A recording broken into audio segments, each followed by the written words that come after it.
No descarten a Dios por su forma de hacer las cosas.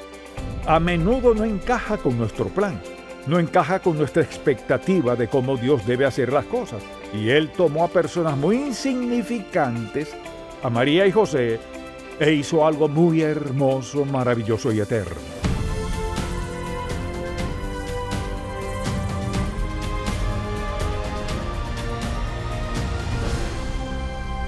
Hace 4 décadas fundamos Ministerios en Contacto para guiar a todo creyente a cultivar una relación más estrecha con Jesucristo. Con los años hemos visto la grandeza de Dios, su amor y su bendición de formas tan maravillosas que queremos que todo el mundo conozca al Señor. Así que abramos la palabra de Dios y busquémoslo juntos. Hoy en el programa En Contacto, una visión detallada del nacimiento de Jesús. Al pensar en la Navidad, ¿qué es lo primero que piensan de eso? Piénsalo un momento. ¿Piensan en alguna cosa que la Biblia dice sobre Jesús? ¿O lo primero que piensan es, ¡ay, cielos, debo salir de compras! ¿A dónde voy a ir? ¿Cómo estará el tráfico? ¿Cuán larga será mi lista de Navidad? ¿Quién vendrá a almorzar? ¿Cuántas personas habrá? Es decir, con sinceridad, ¿qué es lo primero que le viene a la mente? De hecho, al introducirnos en la Escritura, a veces nos perdemos las grandes lecciones de Dios. Aun cuando pensamos en la Navidad en las Escrituras, pensamos en María y José y el nacimiento de Jesús y el hecho de que nació en un establo donde había ganado y que había una estrella y unos magos y regalos y pastores y al rato se nos acaba la lista. Y a menudo nos perdemos las lecciones más grandes de Dios cuando limitamos nuestro pensamiento a ciertas palabras y dejamos de preguntarnos qué hay detrás de todo esto. ¿Qué está pasando en realidad en cuanto al tema de la Navidad? Por lo tanto, quiero que pensemos en términos de una visión detallada. Y lo primero que quisiera mencionar es simplemente esto, que lo que parece ser un evento insignificante puede tener consecuencias eternas. Y piensen en lo insignificante que es esto. ¿El nacimiento de un bebé? Pues muchos bebés nacieron al mismo tiempo en esa época o en otro tiempo, pero el nacimiento de un bebé no tenía nada de significativo porque eso siempre sucedía. Y el hecho de que este bebé terminara naciendo en un establo no tendría nada significativo tampoco porque muchos bebés nacieron y no siempre nacían en casa. Y aquí tenemos a María y José viajando de Nazaret hacia Belén, un viaje bastante largo, sobre todo montados en un asno, diferente a lo que ustedes vinieron hoy. Entonces, miramos eso y pensamos, no eran personas muy importantes, así que ¿cuál es la verdadera importancia de esta Navidad? Pues, si comienzan a leer las Escrituras y se preguntan, ¿qué hay de María y José? Pues, ¿quién era José? Era otro hebreo simplemente. ¿Y entonces qué pasó? Cuando él pensaba en lo que debía hacer, la Biblia dice que el ángel del Señor se le acercó y dijo, José, y ustedes saben la historia de Mateo, este es el Hijo de Dios. Y este es el Hijo de Dios que nacerá de ti y de María. Y después siguió describiendo ciertas cosas y de repente todo cambió. Se casaron y no termina esta historia por lo que pasó después, pero lo que quiero que vean es esto simplemente. En aquellos días la persona más importante del mundo era el César, tenía control absoluto sobre todas las cosas. Si decía algo, era ley. Y sin embargo, por otra parte, en un establo, allí en Belén, estaba el más importante del mundo, no solo de aquel entonces, sino eternamente estaba el bebecito a quien llamaron y a quien Dios mismo llamó Jesús, pero él no lo sabía en ese tiempo. Y a veces las cosas que parecen insignificantes en sus vidas pueden ser muy significativas. Ponga mucha atención. Nunca descarten a Dios como alguien insignificante que hace cosas insignificantes. Cualquier cosa que Él hace es significativa. Lo que Él elija hacer en su vida es significativo. Lo que Él le diga es significativo. Dios está involucrado en nuestras vidas. Y a veces hay sorpresas. Y esa fue una enorme sorpresa. Al principio no fue una sorpresa muy alegre y después cuando Dios les dijo, les contaré y les explicaré lo que realmente está pasando, resulta ser una historia completamente distinta. Por eso, al pensar en la Navidad, lo cierto es que lo que parecía ser muy insignificante se volvió algo que tenía consecuencias eternas. Aquel bebecito, que era Jesús, murió en la cruz por los pecados del mundo entero. Lo sepultaron, resucitó, ascendió y está sentado a la diestra de Dios Padre hoy por usted y por mí. Eso no fue insignificante, pero parecía serlo. Y en segundo lugar, a veces Dios usa a los impíos para lograr su propósito divino. Pensemos que Dios solo obra por medio de los creyentes, no necesariamente, porque en aquellos días, por ejemplo, Augusto César, que era el emperador en ese tiempo y gobernaba ciertas áreas en ese tiempo, y él tomó una decisión, decidió cobrar un impuesto a todos. Y todos tuvieron que regresar a sus hogares, tuvieron que volver allá a registrarse para los impuestos y entonces usted dirá, ¿y eso qué tiene que ver con el nacimiento de Jesús? Tiene que ver mucho. 700 años antes, en Miqueas 5:2, Dios habló a Miqueas y le dio la profecía de que nacería el Mesías. Eso fue 700 años antes de que Jesús naciera. Sí, pero ¿qué tiene que ver con esto? Simplemente nos enseña lo siguiente, que Dios estaba usando un líder sumamente impío, 700 años después, despiadado en todo sentido, y promulgó una ley, la cual era inquebrantable, promulgó una ley que decía que todo el mundo debía ser empadronado. ¿Y eso qué tiene que ver con Jesús? Tiene que ver esto. María estaba encinta de Jesús. Eso quería decir que tuvieron que irse de Nazaret e ir hacia Belén. Entonces, lo que pasó fue que María dio a luz a Jesús en Belén, no en Nazaret, pero ¿qué decía la profecía? En Belén de Judea. Y parece que eso sucedió por casualidad, pero lo que quiero que vean es que Dios usó a César Augusto para promulgar una ley que coincidía con el tiempo perfecto que Dios determinó 700 años antes sobre la venida de Jesucristo. Y es probable que María y José no sabían nada al respecto, quizás lo sabían, pero ciertamente no por medio de ellos. 700 años antes, Dios habla al mundo a través de su profeta diciendo, viene un Mesías. Piensen en eso, por ejemplo. Ninguna mujer hubiera dicho, me elegirá a mí. Fue una sorpresa total. Y además, en esos días quería decir que podía morir apedreada y todo lo demás, la desilusión y la vergüenza que José debía haber sentido pensando que ella le había sido infiel y todo lo demás. Pero ¿qué estaba haciendo Dios? Cumpliendo su promesa. Y recuerden esto, Dios cumple cada una de sus promesas. No hace promesas sin cumplirlas de alguna manera. Y entonces, ¿qué pasó? Él usó un hombre impío para cumplir su promesa. Dios aún sigue usando a los impíos, a veces para lograr sus propósitos divinos. No hay nada en la Biblia que diga que Dios solo usa a los justos. No dice eso.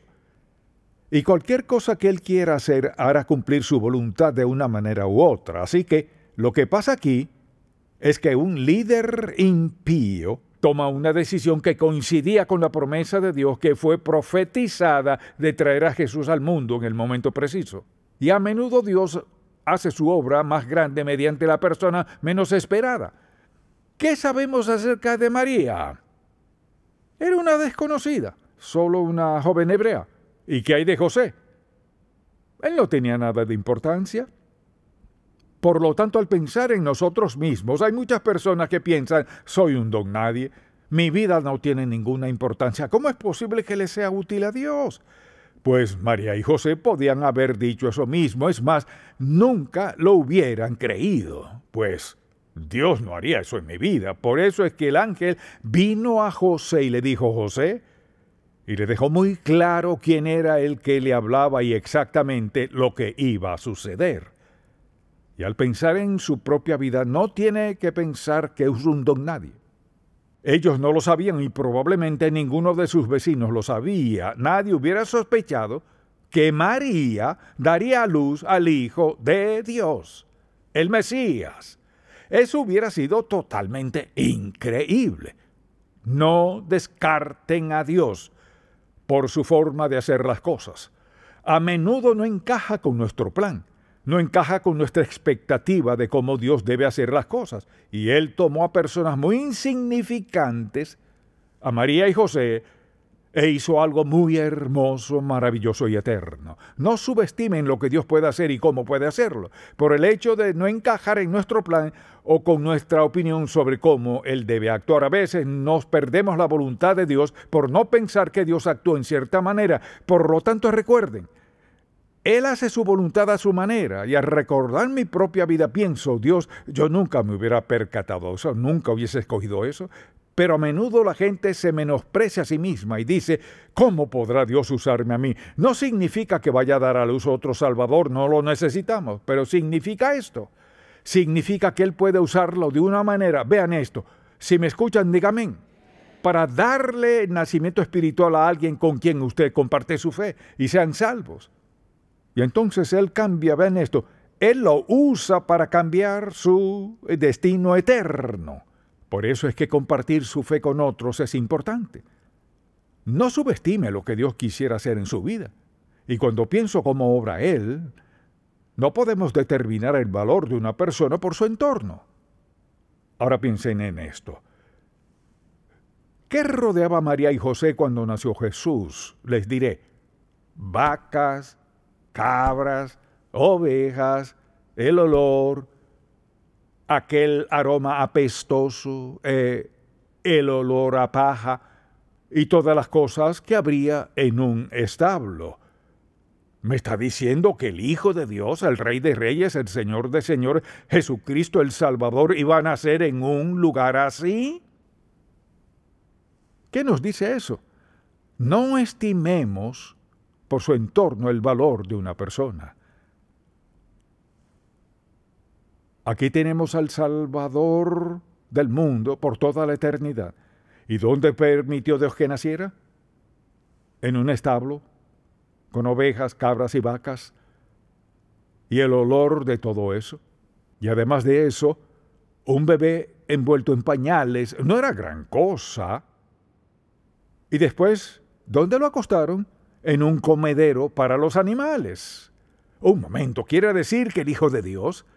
Quiere decir que aquella persona divina, Dios va a dejar que nazca en un establo con el olor de ovejas y paja y envolverlo en pañales y de todos los lugares donde pudo haberlo puesto, lo recuesta ahí donde comen los animales. Dice que Dios haría eso, sí. Ahora vean esto. No subestimen lo que Dios va a hacer en su vida si le obedecen. Y la parte más importante de esa frase es si le obedecen. No lo subestimen. Usted dirá, ¿significa que Él va a hacer algo famoso en mi vida? No necesariamente. Escuchen, lo único que importa no es su condición social. Lo que importa es su relación personal con Dios. Y hay muchas personas, por ejemplo, que el mundo jamás conocerá hasta que lleguemos al cielo. Vean esto, que son famosas a los ojos de Dios, que vivieron una vida piadosa y una vida santa, que tuvieron hijos y nietos, que vivieron santa y piadosamente. Es decir, no subestime lo que Dios está dispuesto a hacer, y a menudo nos menospreciamos tanto que ni siquiera podemos escucharlo, porque ya hemos decidido lo que Dios va y no va a hacer. Al entrar en el establo y al mirar aquel entorno, ¿quién hubiera creído jamás que ahí en carne humana yacía el Dios Todopoderoso, el Hijo de Dios? ¿Quién hubiera creído eso? Entonces, al pensar en eso, pienso que Dios a menudo da sus revelaciones más grandes a personas que podrían ser de baja condición social. Así que quiero que vayan un momento, por favor, al 2º capítulo de Lucas, y entonces Jesús ha nacido, y ahí se encuentran los tres, Y mientras esto sucede, en el 8º verso del 2º capítulo de Lucas, escuchen esto. Había pastores en la misma región que velaban y guardaban las vigilias de la noche sobre su rebaño. Y aquí se les presentó un ángel del Señor y la gloria del Señor los rodeó de resplandor y tuvieron gran temor. Él pudo haberlo dicho a muchas personas, pero lo dijo a un grupo de pastores. Pero el ángel les dijo, no temáis porque aquí os doy buenas nuevas de gran gozo, que será, escuchen, que será para todo el pueblo, que será para todas las personas, que hoy os ha nacido en la ciudad de David un Salvador que es Cristo el Señor, el Mesías. Y en español en esto, Cristo el Señor, el Mesías. El Mesías en esos tiempos quería decir increíble. Es decir, el Mesías les ha nacido a ustedes hoy en la ciudad de David, el Mesías. El tan esperado Mesías, el que hablaban por miles de años. ¿Cómo podía hacerlo? Esto servirá de señal para que no se equivoquen. Hallaréis, vean esto, os ha nacido un Salvador, el Mesías, y vosotros hallaréis al niño. ¿Cómo? ¿Cómo es posible que el Mesías sea un niño envuelto en pañales, acostado en un pesebre?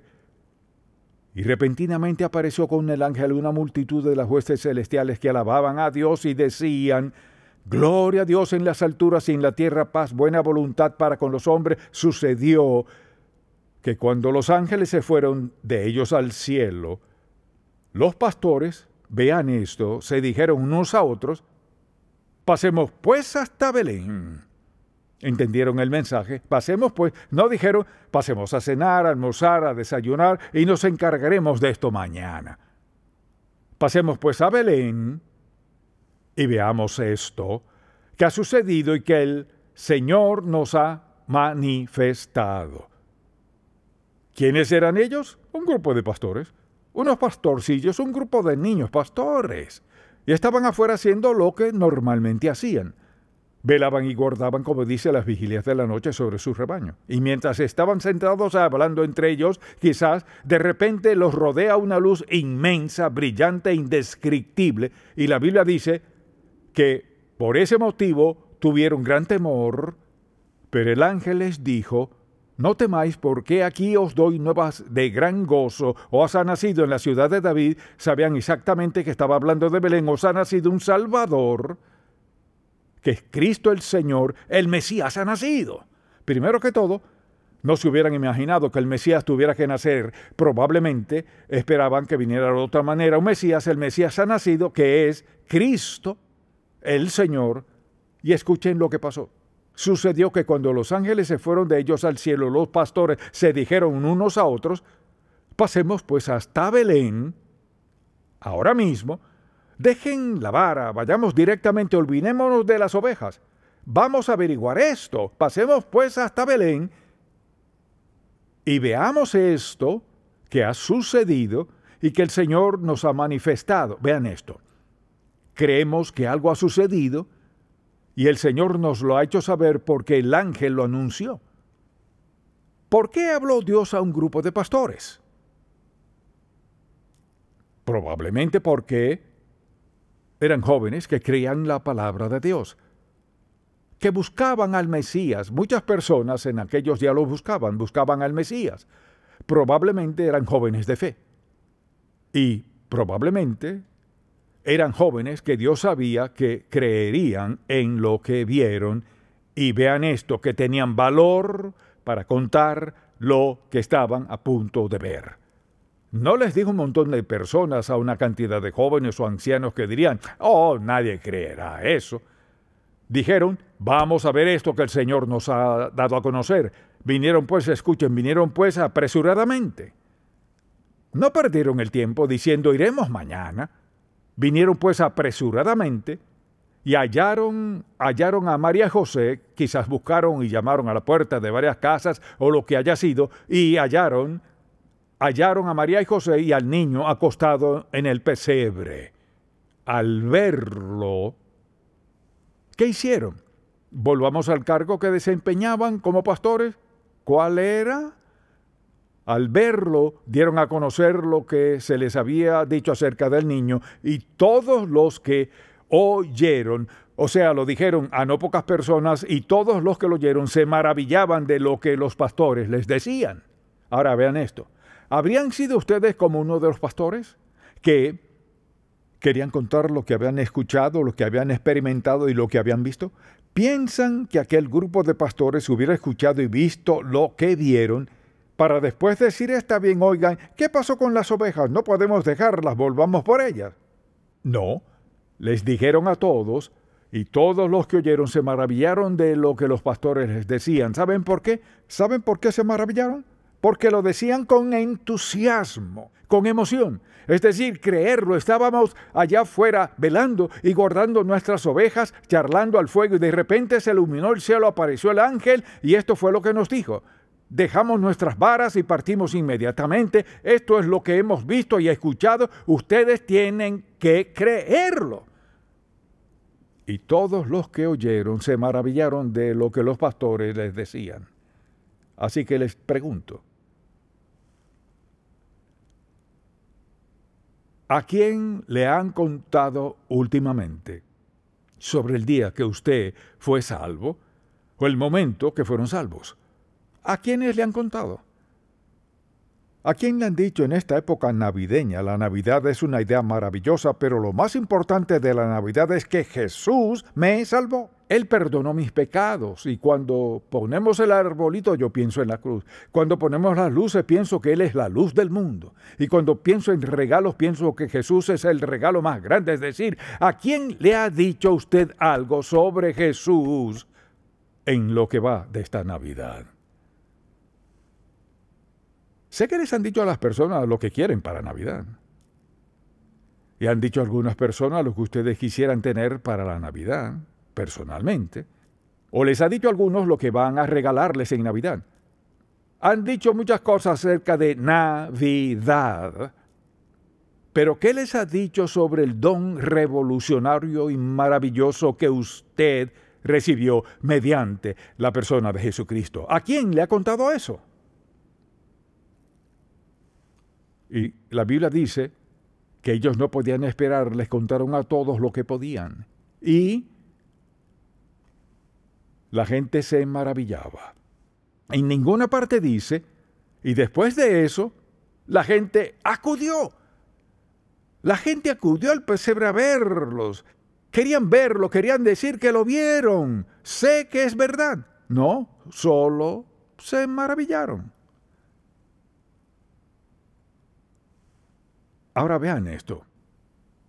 Quizás usted esté aquí en esta hora, o quizás está viendo esto por televisión, o quizás esté escuchando la radio, y ha escuchado la verdad del Evangelio de Jesús y su nacimiento y lo demás. Usted hará una de dos cosas. Si está aquí y hace lo que hizo esa gente, se irá maravillado, se olvidará del asunto. Si lo está viendo por televisión,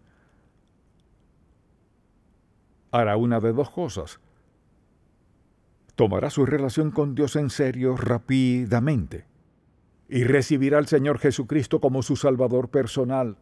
Quizás le venga a la memoria este verso: porque de tal manera amó Dios al mundo que ha dado a su Hijo unigénito, para que todo aquel que en Él cree no se pierda, mas tenga vida eterna. Quizás lo ha escuchado muchas veces y está dispuesto a decir: Señor Jesús, he pecado contra ti, te pido que me perdones, quiero ser parte de tu vida y te quiero en mi vida, te estoy pidiendo que me perdones, te estoy diciendo que me salves y te rindo mi vida hoy, ahora mismo.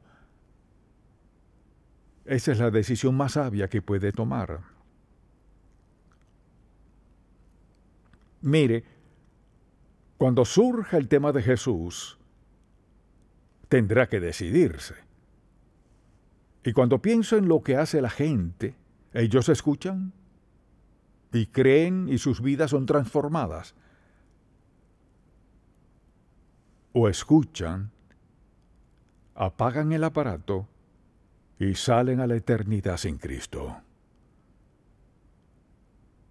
O usted puede ser suficientemente sabio para pedirle a Jesucristo que perdone sus pecados, no importa dónde se encuentre.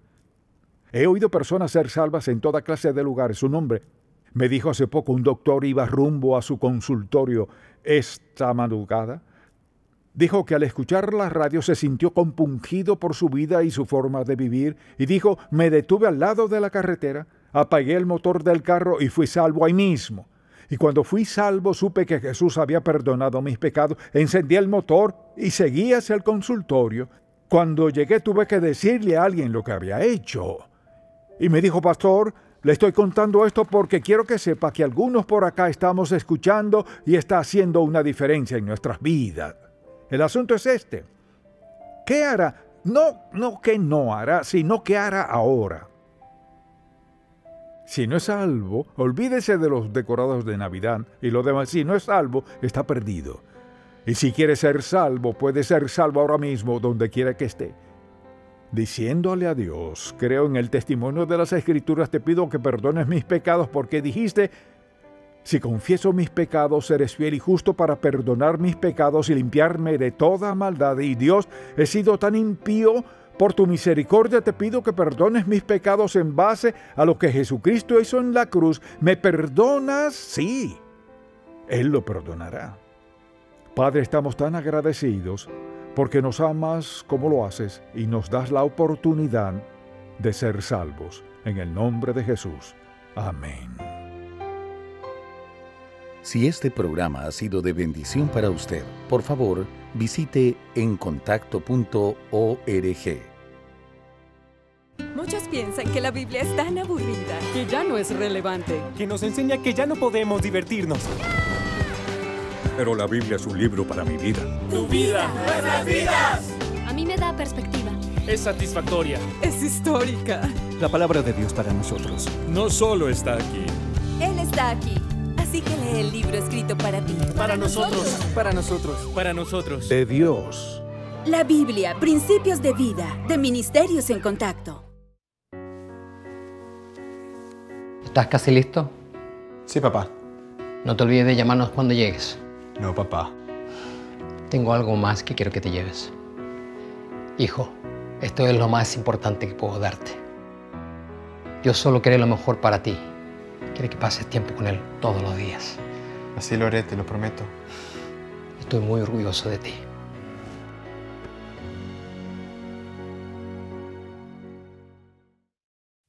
Ser más como Cristo cada día y reflejar su gloria es una aventura que dura toda la vida. Seremos semejantes a Él. Un nuevo folleto del Dr. Charles Stanley. Obtenga su copia gratis hoy. En Contacto, estimulamos a todo creyente a cultivar una relación más estrecha con el Señor Jesucristo y apoyamos la labor de la iglesia local. Este programa es patrocinado por Ministerios en Contacto. La difusión de estos programas se hace posible por la gracia de Dios y por las oraciones y donativos de personas como usted.